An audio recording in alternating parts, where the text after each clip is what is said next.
as people of color, we've always been the ones who have to keep on trying to climb the tree. Well, every time we try to climb the tree, we find out that there's less limbs on it than if other races try to climb the tree. Today, I'm with D. Leon and D, two brothers I love much. And what we're going to try to do is discuss this phenomenon that we have going on in America right now of how MAGA, Proud Boys, the January 6th crew, all of the supporters of that, how they come up against the Democratic supporters. So we're going to talk about that kind of stuff. So don't be offended. Don't be alarmed. Just sit back, give yourself a few minutes and see if you learn anything. So one of the first things I'm going to do is I'm going to ask my brother D. Leon. D, where do you come from? Where were you born? Born in Rochester, New York, 1974. This year I turned 50, October 23rd, and just next week, a few days away. So I've been around a little bit. Glad to be here. Bobby, Eli, thank you for inviting me. Normally I'm on the other side of the camera, so this is a little bit different. And I'm glad to be able to sit here and talk to D, my brother. Yes, sir. And I know he's a Trump supporter and a proud one at that. And I just, we want to have this conversation because maybe he can enlighten us a little bit, and maybe we can enlighten him. So I'm glad to be here and have this conversation to move the conversation forward about Donald Trump and Kamala Harris, who I'll be voting for Kamala Harris. Let me put that out there. We're not interested in who you vote for. You look like you might be prejudiced. Oh, man. D, you want to respond to what he's saying? You want to add anything to that opening? Well, he let me know where he at, and I'm grateful for that. I'm good to be here with you and my brother here, and hopefully we can have some good dialogue. All of my life, I have followed the Democratic Party, and that's just being honest. But one of my favorite presidents was Richard Nixon.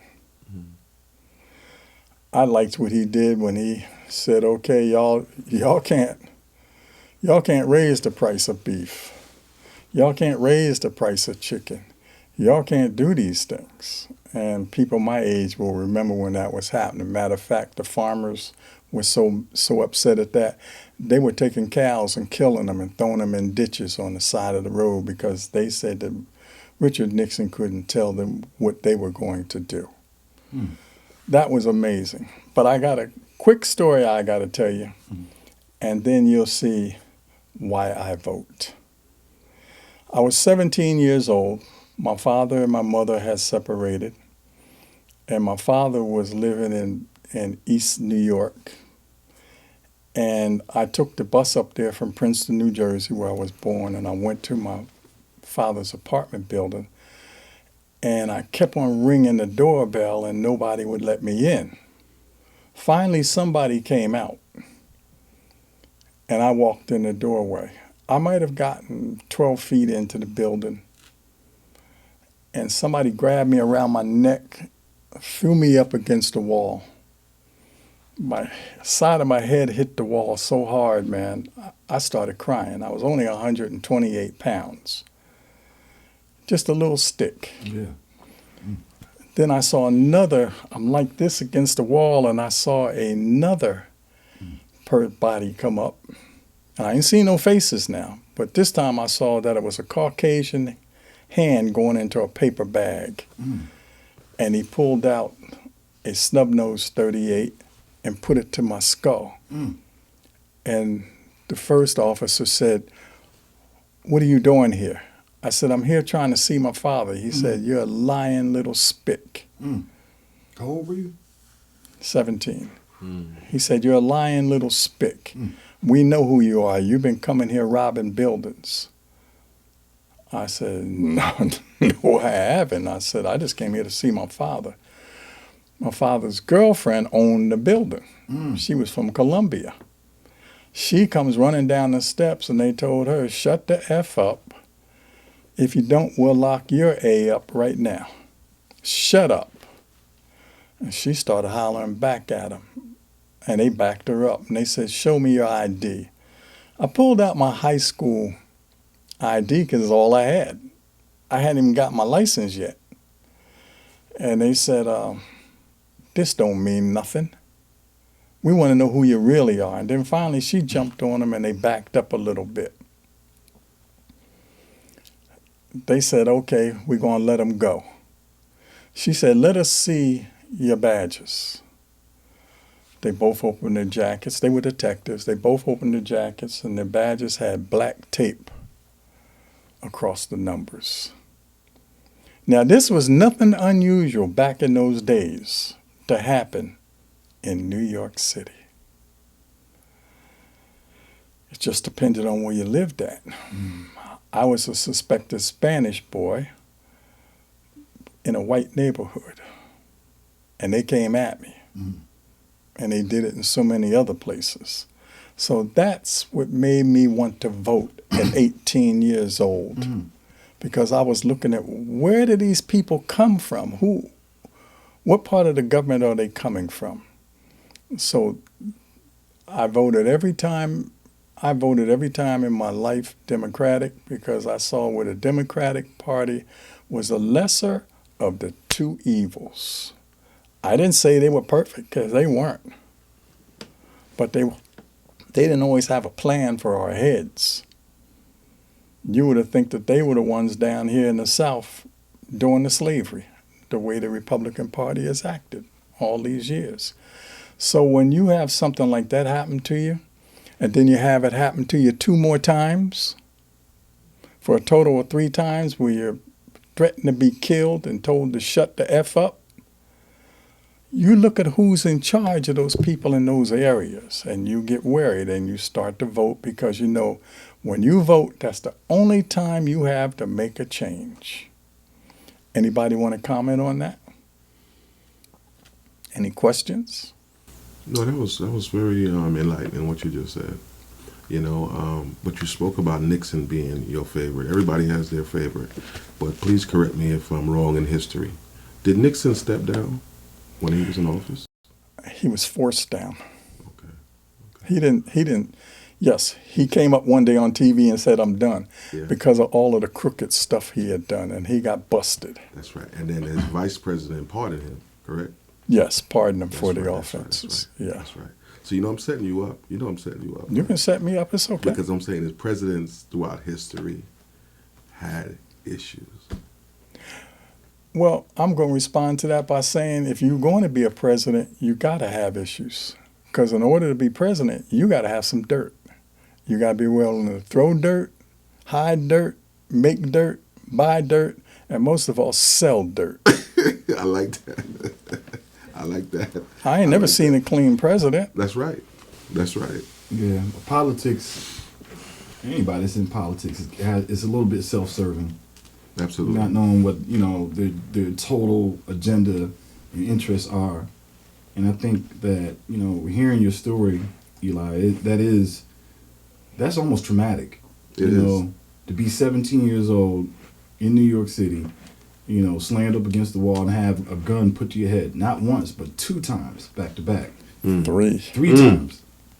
So to me, that's something that definitely can shape your perception of life and how you see things, because that's traumatic. That's traumatic. And this was about in 1968. Well, Lyndon Baines, civil rights. Yeah, Lyndon Baines Johnson had come into office. When Lyndon Baines Johnson came into office, he made it so this brother here could come from Jamaica. That's right. Think about that. But also, they never rectified why a brother couldn't come from Haiti.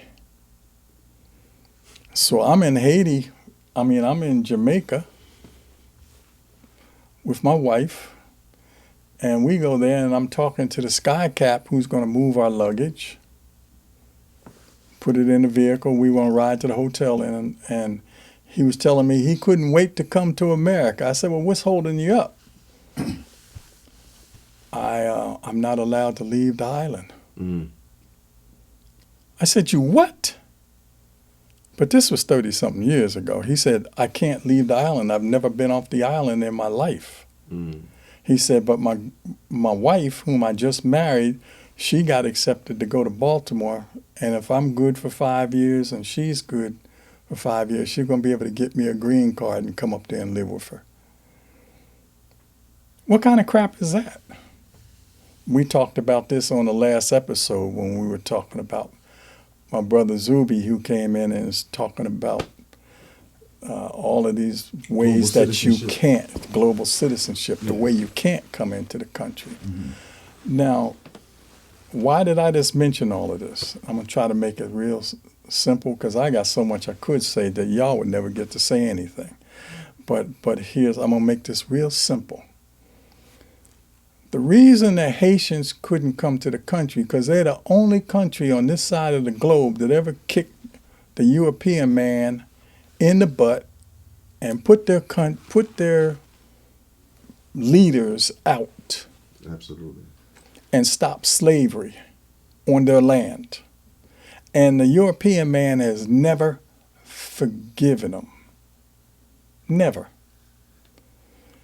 This is why there's been so many administrations that have come in that have never been able to clear the Haitian problem. You think those gangsters that are running Haiti right now couldn't be cleaned up if any administration wanted it? They could send the 82nd Airborne down there and clean that up in a week. That's just the way it is. Once again, we're looking at color. And see, that's something that bothers me about the brothers now. They don't see color. What they see is oneness. That Proud Boy, the leader of the Proud Boys, he was in bed with Donald Trump, and I don't mean that anyway, but figuratively, I hope. He was in bed with Donald Trump, and he secured a position with him.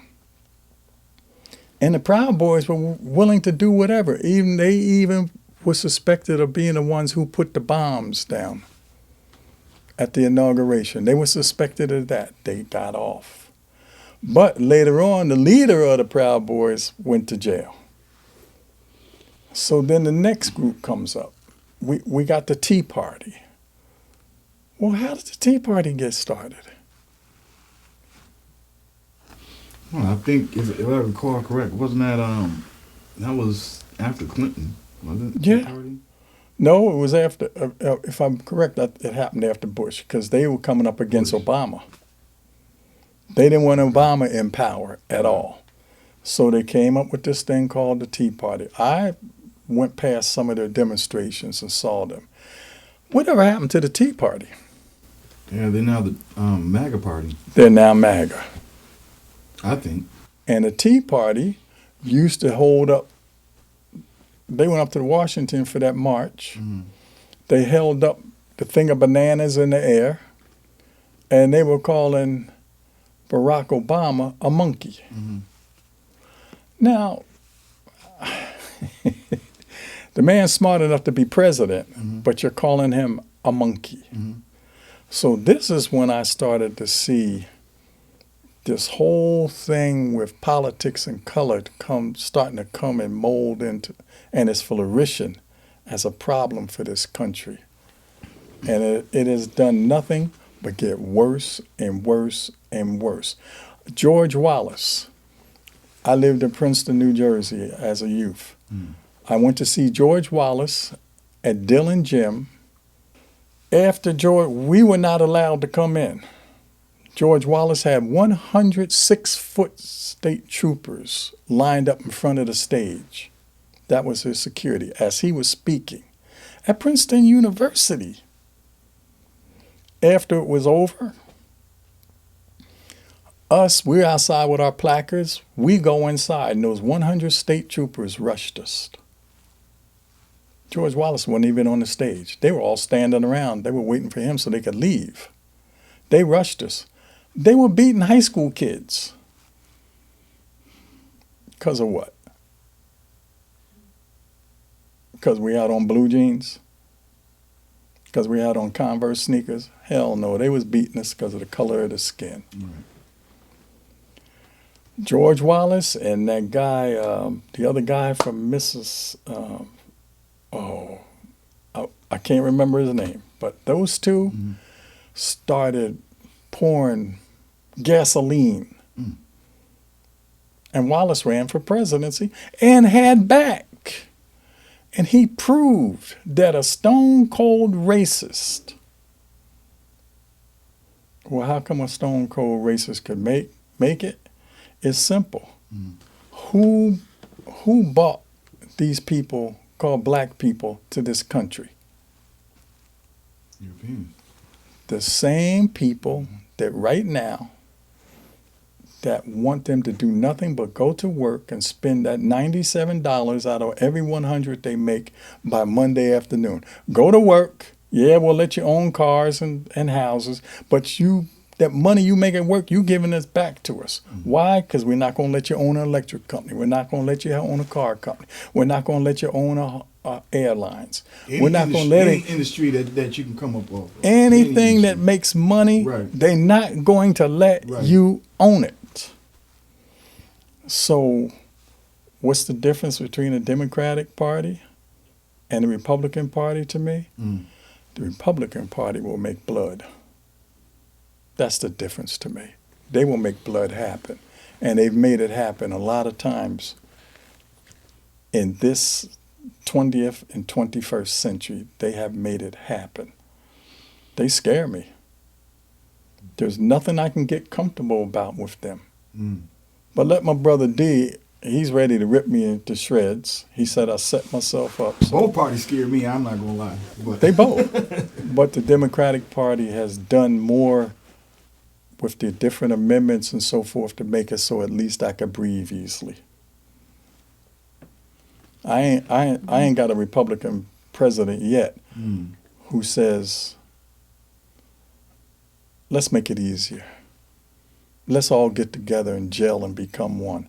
I ain't heard that yet.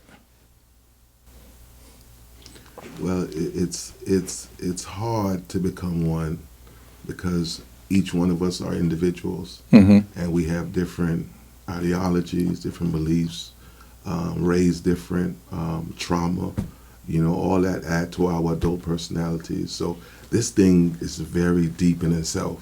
Now, race relations have always been bad in America concerning the white and the black. America, the system itself, to me, it works. But the problem is it wasn't really set for us, But we're getting through it. And people come here in droves. Being here, I came from Jamaica. My family came here. My dad came here with $1. So I've seen hard work. I've seen hard work. I've seen ambition. I've seen that, and in turn, I'm a hard worker myself, and people still come here because the opportunities are here. The opportunities are here. But as you said, when you get to a certain level, you're only going to get to a certain level. I've heard plenty of millionaires say that you're only going to be able to get to a certain level, It took the worst time in America back in 2008 for one of the worst times in America for Obama to become president. He took over at a bad time in America economically, and he spent money.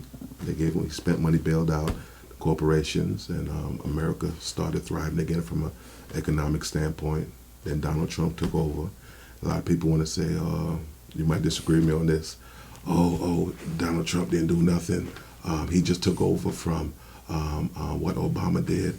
And I'm just saying, regardless of the matter, if you take over, it's now in your hands, and now you grow it. If I'm not mistaken, unemployment was it's historically speaking, was at the lowest it's ever been in 30 years under Donald Trump, and he was doing a good job. But the problem was COVID. He did not handle. Even though I am a supporter, I speak the truth. He did not handle COVID correctly. No, he didn't. He was very insensitive to the feelings of the people, because I believe that we were all victims during that time. Why do we say I'm victims? Because you had professional doctors saying, oh, don't take the shot, don't do this. Then you have someone opposite and say, oh, you can take it, it's fine. You know. So now we as the people. Let me interject. Go ahead. Let me say, because we had Donald Trump telling us to drink bleach. Okay, continue. Well, I just gotta make sure. Okay. Now we have to read between the lines. You see, as it's going down your throat. We have to read between the lines. Now, COVID was in America before 2020. Of course it was. I had it in 19. I had it in 19 also. Yeah. So it was here in America in 19. But when I went to the doctor, I had the symptoms, the COVID symptoms, not knowing it was COVID. Guess what they gave me? What? Tamiflu. That's when Tamiflu was out. So Tamiflu helped me. It took some period of time. Tamiflu helped me, and here come 2020 now, and the COVID is full throttle. Mm-hmm. And he knew the behind the scenes talks of COVID. COVID was a serious. I was sick. I'm talking about it's serious. Mm-hmm. Man, but it tore me up. Tamiflu could have helped it. And also, when I caught it a second time, I took garlic. Took what? I took garlic. Yeah. Garlic. I took garlic. I boiled the garlic. Ooh. And I ate the garlic cloves. And let me tell you something. I was kicking into a day or two. So what I'm saying is, he knows more than we know concerning the COVID and everything attached to COVID. I'm not going to get that deep, but y'all know what I'm talking about. And everything attached to COVID. So when he made that joke about drinking bleach. Joke? Yeah. It wasn't a joke. He was dead serious. Hold on. I think it was a joke. You have to understand, Donald Trump is a businessman doing politics. He's not a career politician. You see, Barack Obama will never say nothing like that. You know why? Because he's a career politician, and he's polished, and he know what to say, when to say it. Donald Trump is a businessman doing politics, so he's going to say what's on his mind with no tat, no filter. No filter. Is that a good thing? Huh? You're saying it like that's a good thing. Is that a good thing? I'm not. We need to do the research and see how many people actually drunk bleach after he a few of them did. A few people actually did. If you drunk bleach, we have to check you and see how's your mental state. You know, we have to be. That's what I'm saying. We have to be accountable to ourselves first. We have to understand, and we have to make educated decisions. Now, if y'all want to go into January 6th was January 6th. No, let's not go there. You don't want to go there. Let's stay there at COVID for a minute. Okay. Let's stay there at COVID for a minute. Okay. Do you know that some states did not get money because they voted Democratic? They couldn't get money from the government during COVID for supplies? Well, I didn't. Tests. Man. Okay. That is a known fact. Okay. You didn't vote for us? Right. Oh, California, you didn't vote for me? Rake up them leaves and stop your fires in your forest. Did you also know that Trump immediately when he came in office basically dismantled all what Obama was putting together for respiratory diseases and attacks and things of that nature, N95 masks and all. That's why there was nothing on hand, because it was about an ego to him. It was all about ego when he got into office, to come into office and try to destroy everything that Obama had put in place. And every administration, I mean, that's just business of America. Yeah, that's the way it's done. Every corporation comes in, they clean house and they start over. So that's I mean, we can't just throw shots right there. That's just the American way. Well, and I have to agree with you on that. Yeah. Well, specifically when they said, when Obama was leaving office, he was mentioning how that America was at a really threat, a big threat, to be hit by respiratory diseases and things of that nature. So he built up a stockpile specifically because he listened to his cabinet and his professional people that are telling him what to do, and started stockpiling N95 masks, started stockpiling things of this nature because, like you said, in 2019, you guys have both had it, right? And so this is the point of what I'm trying to get to about Trump with the COVID. If he did have that knowledge of something coming down the line, this is before he got in line, and he gets into office and then disbands all this stuff that's the stockpile of N95. That's why there wasn't none around, because he got rid of all that stuff, the national stockpile of it, and was sending stuff over to China as well. And the Putin. And the Putin. And the Putin. This is exactly what Trump was doing when he got in the office. And so when you look at that, you know, it's what kind of logic does a leader need to have? What kind of sense and intelligence does it take to not be prepared? Preventative measures are everything. Okay, you don't want to be at a reactive state. So him coming into office when that happened, he legitimately said, hey, we're not going to be preventative about anything. Let's get rid of all this stuff, and whatever happens, we'll deal with it at that time. That is not a good businessman to prepare for anything. If you're telling me you're a good businessman because you're not being prepared preventatively, that's horrible in business. And then you tell that's the people, horrible in business. You tell the people overseas, y'all got 10 days to get back here, or we're shutting it down. And then those people flood the airports, come all through here, and the spike on COVID went because of the air travel. He never even thought about, well, you know, COVID could Emergency spread preparedness. on. He didn't think about emergency It's preparedness. in the air on the airplane. And he has the top doctors, the top scientists, the top people around him advising him. But he's such a great businessman, he doesn't want to listen to anybody else. Wait, see, that's why I go back. I go back to my point. I go back to my point. I go back to my point. I said this. He did not handle COVID correctly. But you did. You did. I did say that. You I did did say say that. that. You did say and you that. know, I'm not going to jump because You I did support say him. He didn't handle COVID correctly. But don't forget this now.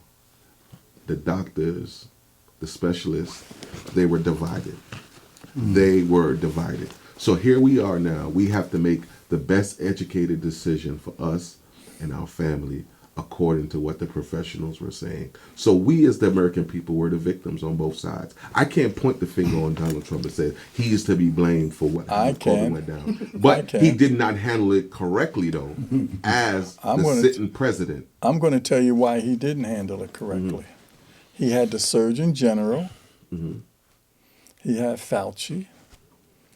And he had a few other people up there who were medical people for a reason, who tried to tell him, even his own staff, you could see when he was doing those daily talks, even his own staff was looking at him like he's crazy.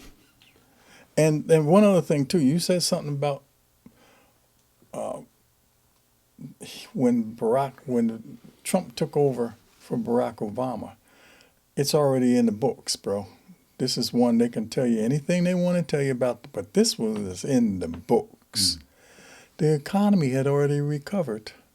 It was recovering already. It was going up. It was going up. Barack Obama left your boy with a low unemployment rate. Donald Trump didn't make that. Did the numbers go up?